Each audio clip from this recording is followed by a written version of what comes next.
hirap talaga.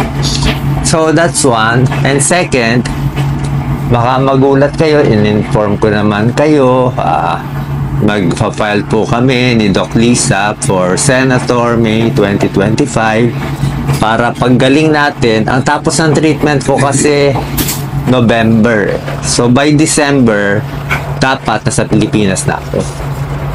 By December, first week, second week, bago mag-Christmas, sa Pilipinas na tayo. Tuloy-tuloy na tayo sa Pilipinas.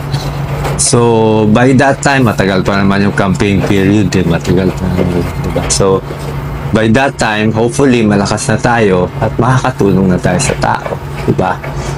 Bakit pa? Ayan, tinatanong, Doc, may sakit ka na nga ng cancer. Bakit ka pa kailangan tumakbo at tumulong sa tao na yan ang gusto mo? Hindi ba pwedeng mag-abroad ka na lang? Number one, magsaya-saya ka na lang. Sasabihin nila, pag ako may cancer, mag-abroad na lang ako. O mag-enjoy na lang ako ng buhay. Sasamahan ko na lang yung asawa, anak ko. Pwede naman yun. Kung yun po ang gusto ninyo. Okay? Para sa inyo, kung yun ang gusto nyo, gano'n na lang, enjoy na lang. Tama naman yun. Wala naman nagpipigil sa inyo eh. Diba? Kaya huwag nyo ako pipigilin. Huwag nyo ako pipigilin. Iba kasi ang gusto ko.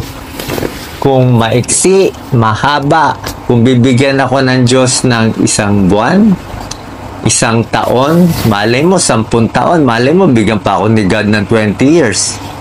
Diba? Baka pag naayos to. Actually, ang dami naayos sa akin, ha? Kahit yung mga ibang sakit ko, yung mga varicose ko, nawala eh.